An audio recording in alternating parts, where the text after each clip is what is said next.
At the start of the year, I decided that I wanted to create more projects from start to finish, thinking up ideas and then going to make them. In this video, we're going to go through how I made this Spec commercial for eBay, all as a solo filmmaker. Hello everybody and welcome to the video. If you're new around here, my name is George and I'm a full-time filmmaker, and in my spare time I love to make these YouTube videos. Now, spec ads are a fantastic way to practice your technique, learn new skills and show off what you can do. In recent weeks I made this spec ad for eBay. If you haven't seen it yet, you can find the link below. So of course, in order to create something like this, you need to think of an idea. And I had an idea about an older man finding an older picture of himself, reminiscing about it and trying to relive his heyday. So with that story in mind, I set myself the target of creating a spec ad of around a TVC type length, so around 30 seconds.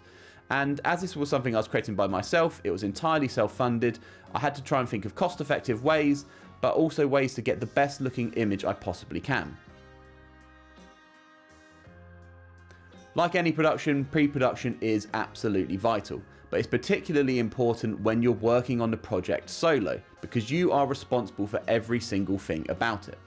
You have to be a producer, a director, a DP all in one.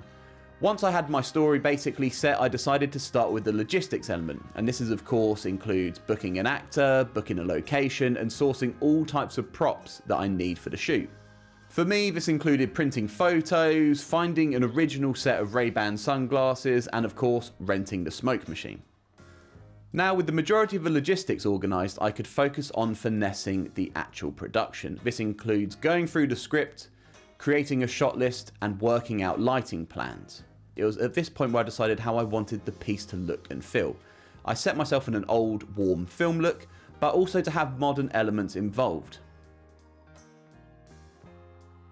So the shoot day was here, and to add an extra level of complication, we only had around 90 minutes in this location to set up, shoot and get out of there. So here's all the tech specs. We used a Sony FX6 shooting 4K S-Log3, and in terms of lenses, we mostly used a 16-35 f2.8 GM lens. However, we also used a 50mm 1.2 GM Sony. And in terms of lighting, we used my trusty Amaran 200D as well as a P60C for extra key and fill lights. The 200D was used to replicate sunlight, so what we did was we attached a reflector, placed the light outside and shot it through the window. As you can see, we're working in a really tight space and I do believe this is the best solution for that. The P60C was used as a bit of a kick and fill light whenever I needed some extra light on the actor's face. It's a great way to separate them from the background and also direct the audience's attention to his face. To maximise the nostalgic feel and the light volume, I also use this hazer. Now, this was my first time using this particular type of hazer and I believe I could have implemented it better. However, as you can see, it does add volume to the shot and overall I'm fairly happy with how it came out. Moving on to post-production, the edit part was actually fairly simple, as I had a shot list and I knew exactly which shots needed to go in which place. However, I did want to focus on two key points, and those are the color grade and the sound effects. Now, once I found my perfect track on Artlist, I then decided I wanted to integrate some sound effects within that track. I think this is particularly clear in the suitcase where he drags it out and then unclips it, as it matches the beat of the song. The other area I wanted to focus on was the color grade. Now, what I did for this was I used Cineprint 16, which is a film emulation software, in DaVinci Resolve to create those warm film vibes.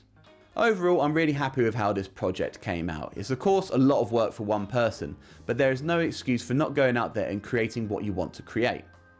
But that's it for today's video, guys. Thank you very much for watching and I will see you in the next one. Bye bye.